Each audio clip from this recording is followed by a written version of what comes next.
the best thing I can say about him is he's really a good AA, and he's helped a lot of people, and I've been a part of a lot of people's sobriety up here in his sharing, and he's got a good program. And I'm going to let his sponsor come up and say a word or two about him, too. Come on, BC.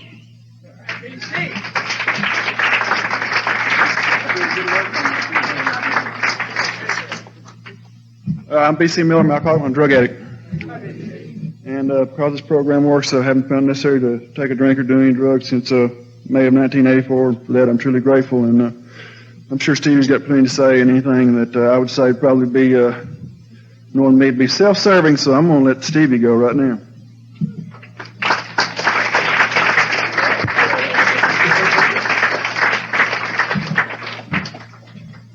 Hello, everybody. I'm Stevie. I'm an alcoholic, an addict, and I, too, am nervous. I'm sober today by the grace of God, and that's the only way I know of.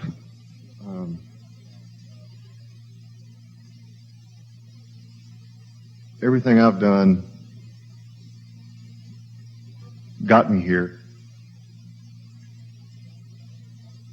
I know that a lot of what got me here was also the grace of God, because I couldn't have needed the questions or had the questions. I don't think that I try to find out the answers to these days without the grace of God.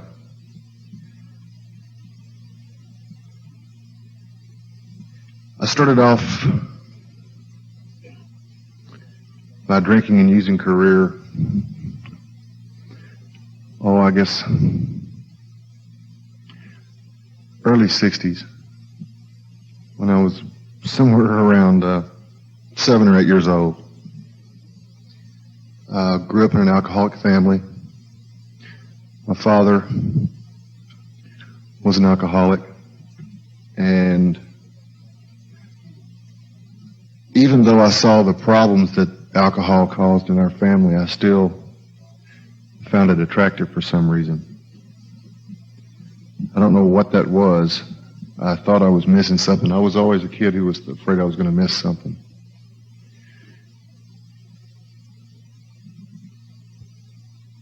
Somewhere along the line, I started trying to find out why my father would go back and continue to drink, even though every time he did, I saw what happened, which was big fights, violence. And we were always real scared of him. But he continued to do it anyway, and I never did understand what that was until one day, a few years later, I realized that I wasn't doing anything any differently other than making a little bit more money and add a few drugs to it, I guess about 7 or 8 years old, I started stealing drinks. Either, my parents used to have these 42 parties, and quite a few people would come over, and they'd be having their Tom Collins or whatever, and when somebody wasn't looking, I'd take one of the drinks and run in the kitchen, and make them a new one, and refresh their drink, It's just that I would refresh my memory about what it tasted like a lot of the time,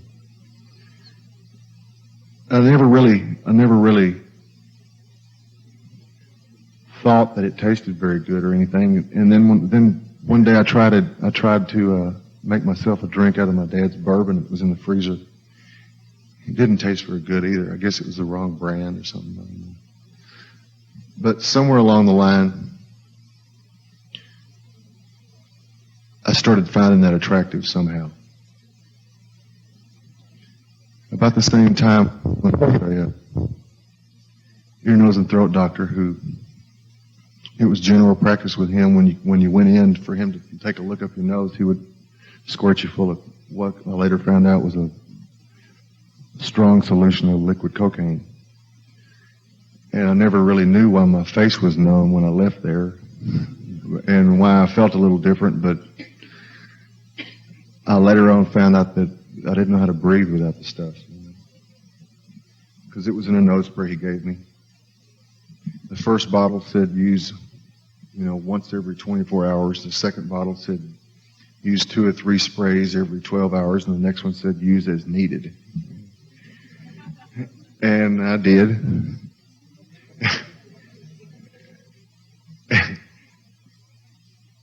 But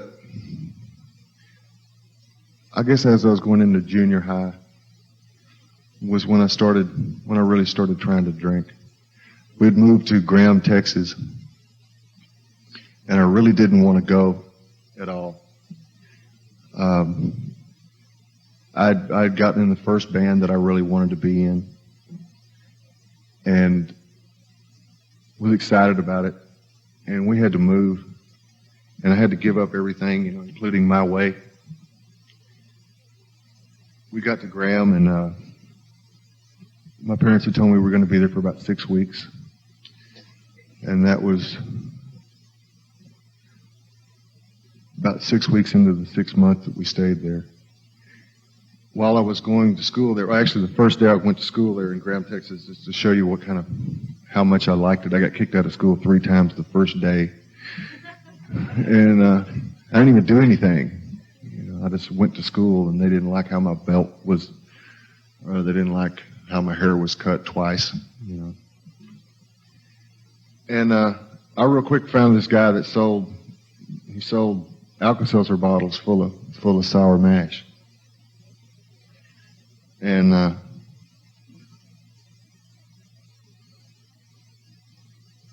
continued to find him every day, Even though I didn't like how it tasted or anything, it just kind of helped me smooth along, Because there wasn't anything that I really wanted there. I'd get beat up all the time, and there wasn't anybody to play any music with. We stayed there for about 6 months, and finally I just told my parents that I wasn't going back to school anymore. And that ended up being about the same time we moved back to Dallas. And back to Dallas for me was, I didn't realize what I was doing at the time, but really all I really was doing here at the time was, I was trying to play music and everything, but the main thing I was doing was hanging out with the kids down the street. And what they did all the time was see how they could get high this way or that way, And I thought that all I was doing was just trying to be in with the people, with these kids. What I was really doing was learning how to get high and stay high all the time and run away from what was going on, which was, I guess what was going on really was that, people grow up and they learn things about living life and grow. That never dawned on me. I just thought you just kind of went from day to day, and you got older, and then things happened, and you graduate or quit school or whatever. At any rate, I just learned how to bag glue and how to figure out this pill was this kind and this was that kind, and if you hit real hard on this joint, you might get a buzz. Usually I was scared to, though, at the time.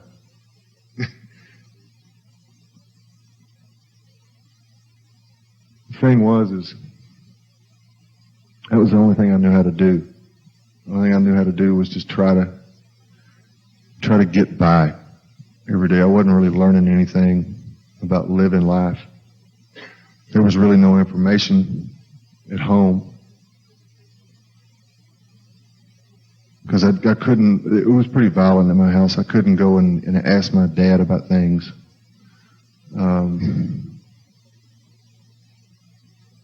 I couldn't go ask my dad about school or about girls or about anything because it was pretty much you're supposed to know that stuff on your own. Or just leave me alone. Is that your stuff? Get it out of the room, So I just continued to try to find out things from the kids down the street. And that wasn't the way to really go. I didn't know that.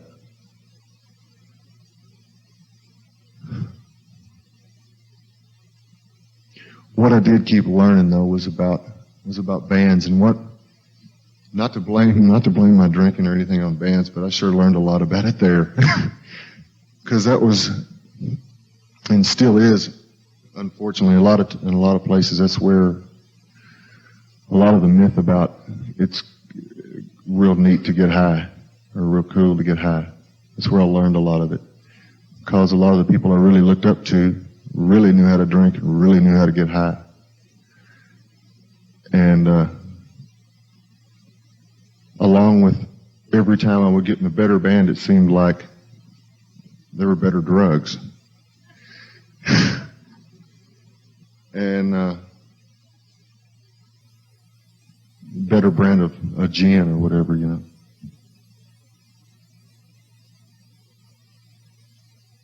And I always thought I had to keep up. I just thought I had to keep up.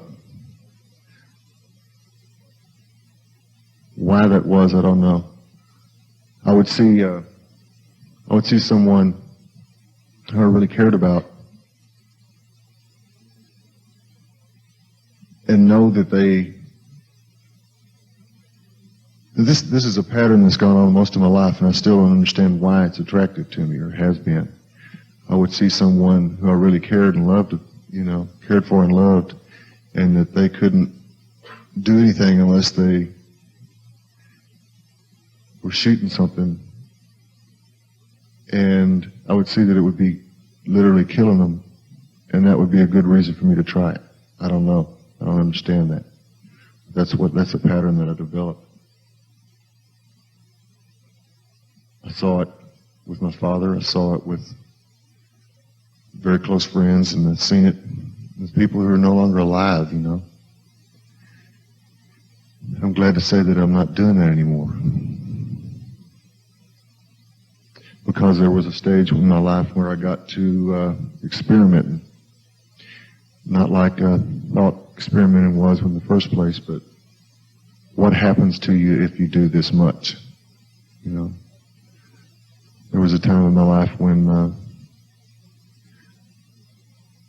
a normal day would be to pull out whatever I could get my hands on and do it all at once. It wasn't do it till it was gone, it was do it all right then. And it would be enough to kill somebody. But for some reason, that was what I did. And I would sit there and go, well, this is what happens, and stay alive somehow. And I got it in my head that was I don't know, somewhere along the line I got this verse, or it's not even a verse, it's just something in the Bible where in the last days people will be trying to kill themselves and can't. And that's what I thought I was doing, I think. For some reason I thought I couldn't die. I guess that's that Superman deal that we get.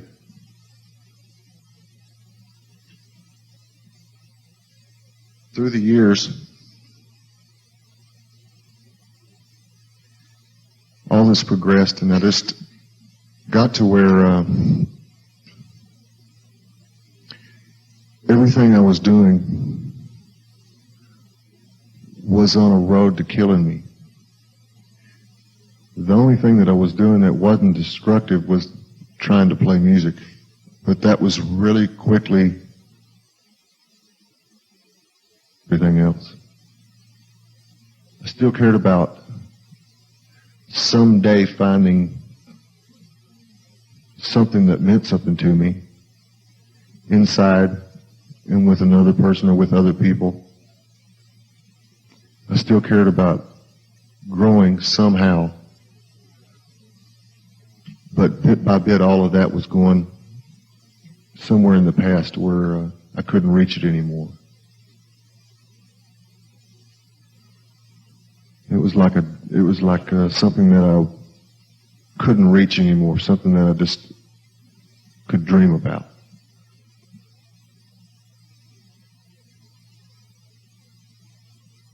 And the things that I was doing every day was more like a trudge just to keep going, because I didn't know how to stop anything I was doing or the predicaments I was in.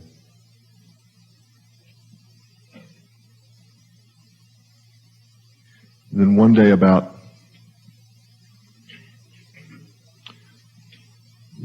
close to 3.5 years ago,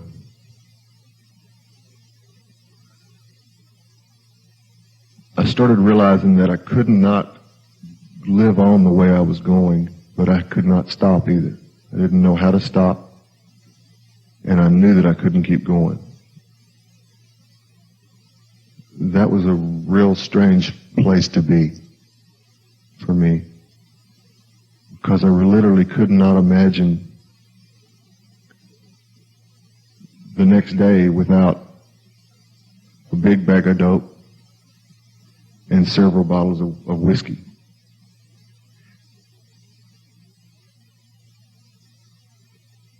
I thought that, literally what I thought was that I would go on doing that until I died, and then it would be a lot better because I wouldn't have to deal with it anymore.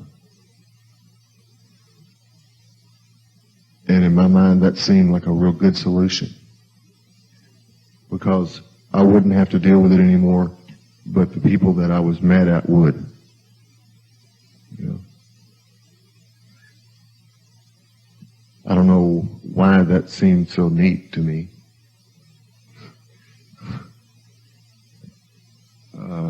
I don't know why I was that mad at people, you know? I guess I was probably mad at myself. It's really what it was.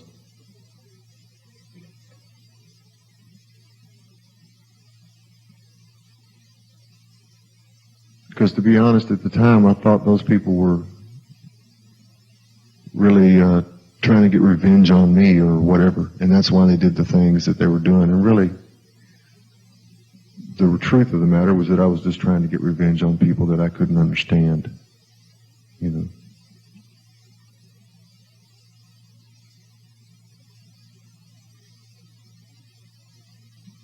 But instead of doing it till I died, what happened was I collapsed. And just gave up. It was funny because I saw it coming for a while. And the reason that I wouldn't let go and give up that fight in the first place was because of what other people would think.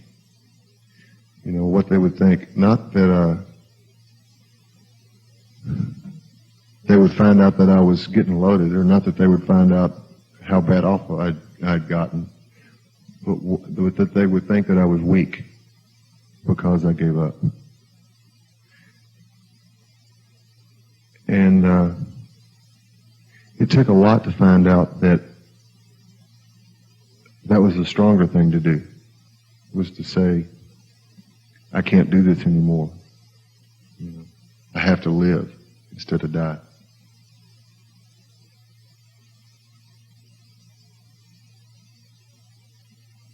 So I woke up. I got up and went to a friend of mine's hotel room and sat there shaking and said, you know, this is what's going on. And they called me an ambulance. And we were in Germany at the time. We went to this hospital, and somehow I got the nerve to get out of that hospital real quick, because I thought it was kind of strange. They kept asking me questions and then ignored me when I answered them. You know? And then it dawned on me that they were speaking German. And no wonder they weren't listening, you know.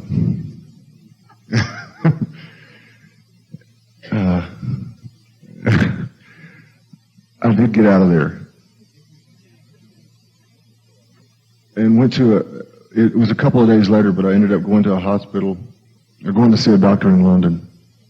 And he was someone that I'd heard of, that I knew that could do some good and give me some help. And he put me in a hospital for a few days and just kind of looked out after me for a little bit while he basically detoxed me. I said basically detoxed me because the guy didn't have that conventional of an idea of detox. It was if I really needed a drink, I could have one. If I really thought I really needed a drink, he thought I should have one within about a 5-day period, because the way he looked at it and the way he told me was, if you've been drinking for 25 years, you're not going to stop in a minute, you know. Instead of giving me phenobarbital or whatever it is they usually give you, he gave me, he just said, you can go have a drink if you really need one over the next 5 days. And in fact, he gave me a drink on my birthday, which I was in the hospital. A little bitty cup of champagne. What really happened after that was I got out of the hospital and we flew back to the States to go to treatment, and I tried to get drunk on the plane. It didn't work. It didn't work. And what I had done was this is pretty funny to me, I went to my mother. She'd come over to see me in the hospital. I called her up and said, I called her and my girlfriend and said, look, I'm in the hospital. This is what's going on. They both were there the next day. And I'm real grateful for that. It means a lot to me. We were on our way back over to the States. And I was sitting there next to my mother, and I didn't have any money, so I borrowed $20 to go buy some cigarettes on the plane. And she knew there was no machine, you know. I went and tried to find out how many Crown Royals I could get, you know. And there's never enough. I learned that a long time ago. There's never enough dope and there's never enough to drink. There's either too much or not enough. You know, there's never just enough. But I went and tried anyway. And went back, and I felt guilty already. I'm real good at the guilt. You know, I went straight back to the seat, sat down next to her, you know, and like, well, this is not what I did, you know, and I kind of knew that, you know. And at any rate, we went back, we landed, and I went to a hotel room, stayed there till the next day, went into treatment. I didn't expect to find out in treatment that was one of the coolest places I'd ever been. That's what I found out, you know. It wasn't what I thought it was going to be at all. I went through the regular stuff, you know, what if they find out I'm here, and whose day, and, you know, and I don't want to be here and all, you know, all that stuff. But once I started paying attention to what was going on in treatment, to the recovery, it's been something that I've really wanted ever since. Not always been real good at sticking to a good, strong program, but at least I know that when I'm able to find those steps in my life, that it works. And it's really the only thing that does. Because anything else I'm doing is just trying to fix something else up to look the way I want it to look, or to be the way I want it to be. Instead of working my way into living life.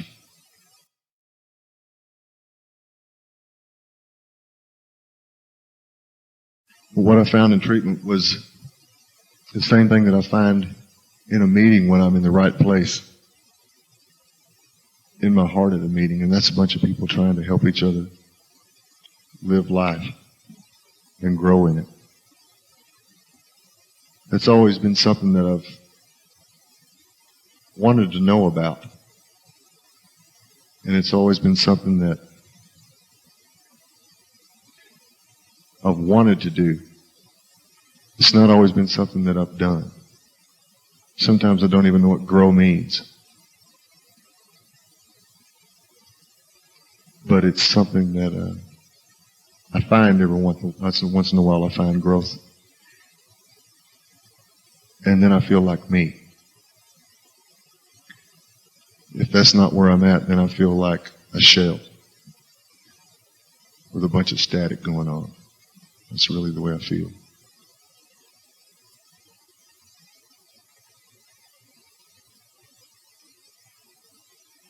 I don't know, in the program of AA, I found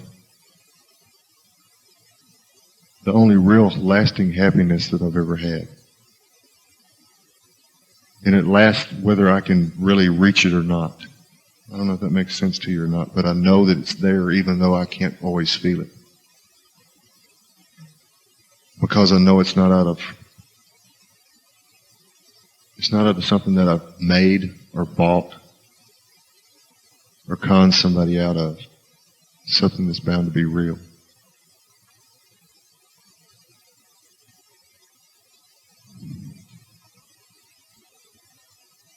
And I see it when I see other people come out of a real hard place to be into a more comfortable place with themselves. I know that must be growth. It's not just a new pair of boots or something, you know.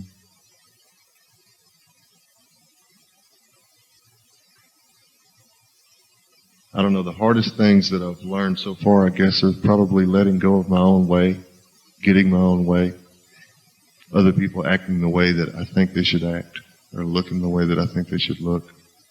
I'm not out of that yet. It's just, that's my way, you know. My way is not the right way necessarily at all. And it's hard to admit that. It's hard to admit that I don't know it all. That's what I used to think. I used to think that if it wasn't done my way, that it was completely wrong and it couldn't be anything close to right because you just didn't know.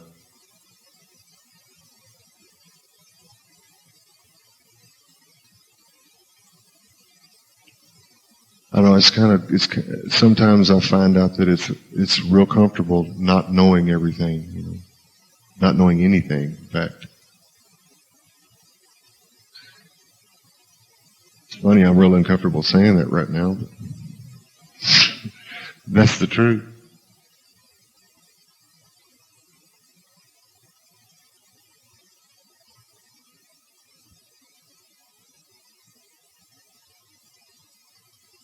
I don't know, I just know that when I come to meetings, when I take the time to pray and to listen and to take a look at myself,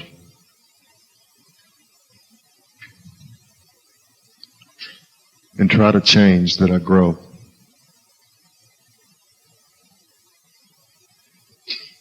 And when I try to offer that to someone else, I feel better.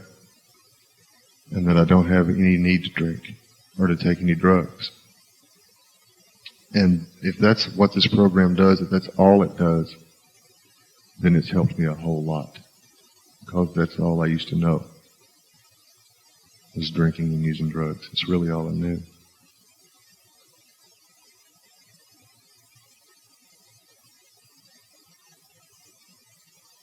Because I didn't know how I felt. I still don't always know how I feel. A lot of times I still find myself confused about what I think and what I feel. I don't know the difference very often. And that's a scary place to be a lot of times. But slowly, day by day, that's working out. It's working out for the better.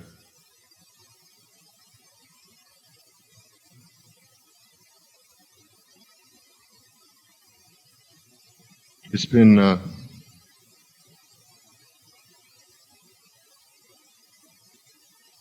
about 3.5 years, I guess. Close to 3.5 years since I've had to drink.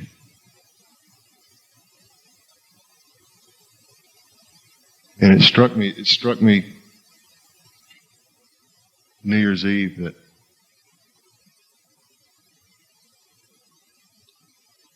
to go and do what I had to do New Year's Eve was a lot different this year than I'd noticed it being in the past. You know, a couple of years ago, it was like this. Last year, it was kind of a daze. I was sick, but it was kind of a daze. This year, I was actually happy to be alive. And noticed that I didn't have to be high to be up till 5 in the morning or whatever it was. You know?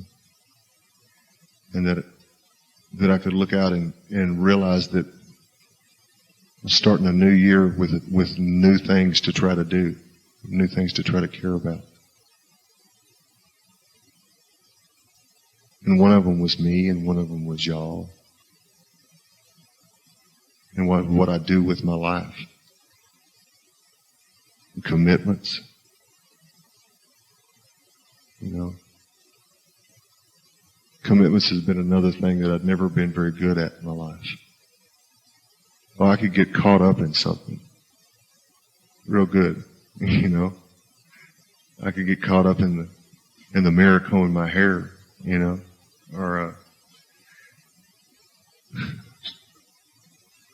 whatever. But commitments had not been something that I'd been very good at. Because I was more scared of making a commitment than I was following it through. You know?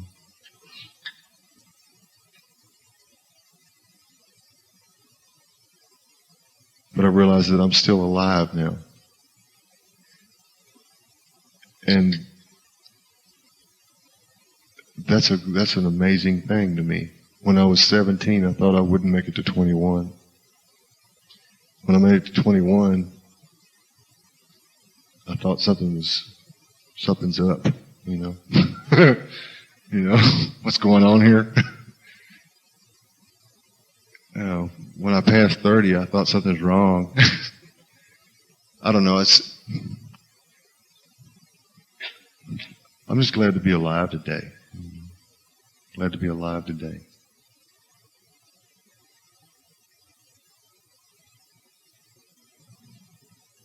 I don't know, I don't really have a whole lot to say about anything other than knowing that if I let this program and if I let God do what He's going to do in my life, through you or through whatever, that it's a whole lot better than I ever could have done it myself before I came to this program. I thank y'all for letting me be here with you.